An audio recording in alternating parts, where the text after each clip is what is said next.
This is Optimal Relationships Daily, episode 217, How to Give Advice So That People Will Listen, part 2, by Darya Rose with IWillTeachYouToBeRich.com.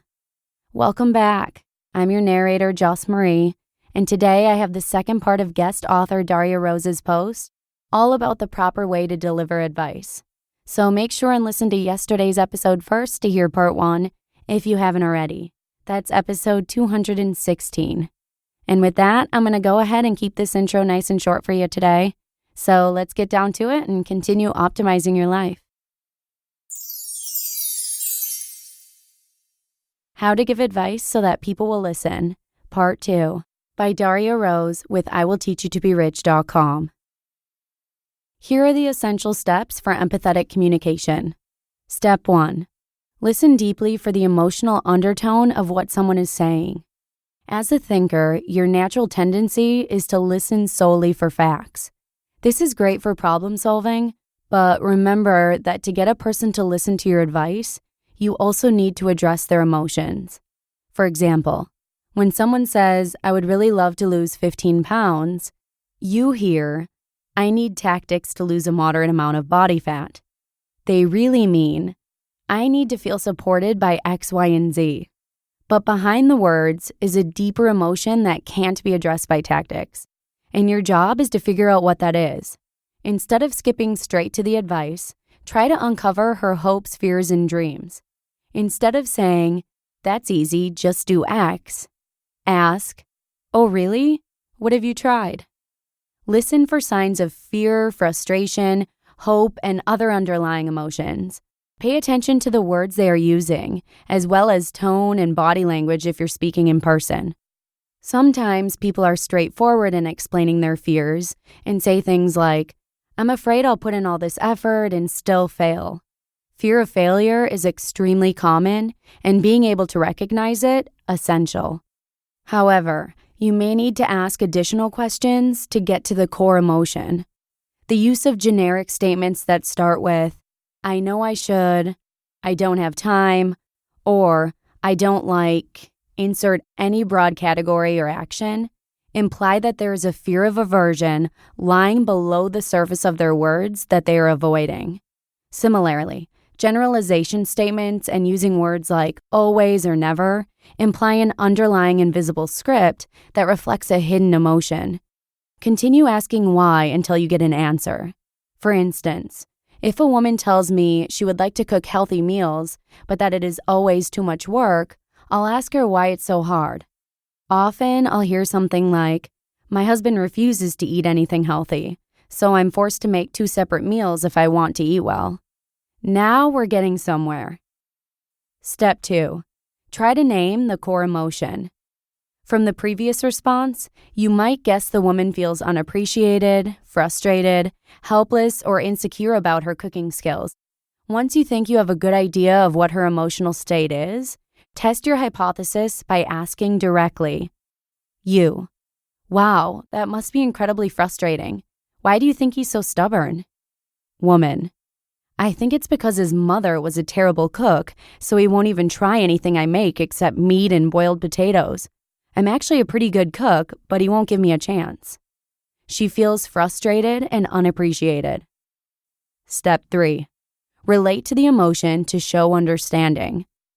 Once you've discovered the core emotion, you must show that you can relate to the feeling. There are several ways you can do this.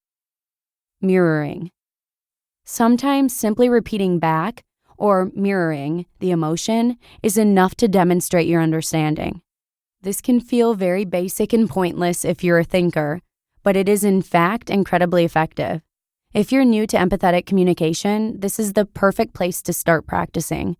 Once you see how effective this technique can be, it gets easier to use it in everyday conversations. You're a great cook, and you won't even try your food? That must feel terrible. Woman, yeah, it really sucks. Be vulnerable. Sharing an experience you've had that evoked a similar emotion is also an excellent way to show your understanding. This is called vulnerability. Vulnerability is a more advanced form of empathetic communication, but it is by far the most effective technique if you can master it. Everyone has stories and emotions that relate to those of others. The difficulty for a thinker is remembering to share the emotion rather than the tactical solution. From the listener's perspective, though, the more you share, the more you care. You. Oh man, my dad is the same way.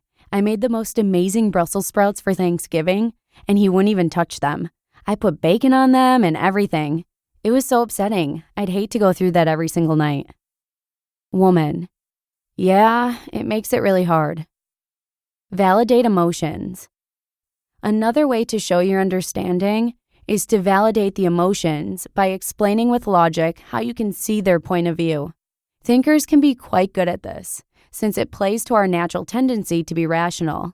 The major difference here is that we're focusing on the emotion rather than solving the problem. You put in all that work of shopping and preparing delicious food so you can have a tasty and healthy dinner, and he won't even try it once? That doesn't seem fair to you. And besides, heart disease runs in his family. He should at least give you the benefit of the doubt and try to eat a little better. After all, you're only doing it because you love him. Woman. Totally. I don't understand why you can't see that. Note that this technique works even if you disagree with the person's analysis. However, explaining that you understand how they came to their conclusion can create the necessary emotional connection. You can work on correcting their logic after that connection is established. Step 4. Withhold judgment. If you're a thinker, chances are you knew what the person's problem was within the first few moments of the conversation. However, it is essential that you withhold judgment of the other person's actions, feelings, or goals, or she will immediately shut you out. In the previous example, old Darya would have instantly exclaimed, "Stop using the word healthy. Nobody wants to eat healthy food. Think that'll get you anywhere with him? Hell no." And I would have received the predictable response, "Woman, I don't know. I don't think he'll ever eat the vegetables I make." Even worse would have been if I judged her feelings and said, "Don't feel bad about him. You know what's best. Just feed him whatever you want, and if he doesn't like it, he can cook for himself." Woman, maybe. Silently thinks, "No way I'm jeopardizing my marriage for a stupid plate of broccoli. This chick has no idea what she's talking about." Telling people they are wrong has the opposite effect of empathy, and instead conveys to them that they are not understood. If you wish to be a helpful and effective communicator, you must resist the urge to rush to judgment. Step 5. Offer advice last. Once you've listened carefully to the other person's situation and demonstrated your understanding of their emotions without expressing judgment, you can carefully begin offering advice. Low-emotion people tend to assume that the help they have to offer is the most important part of the conversation and like to offer it immediately. But someone will be far more likely to listen and accept your advice if you first establish a deeper connection.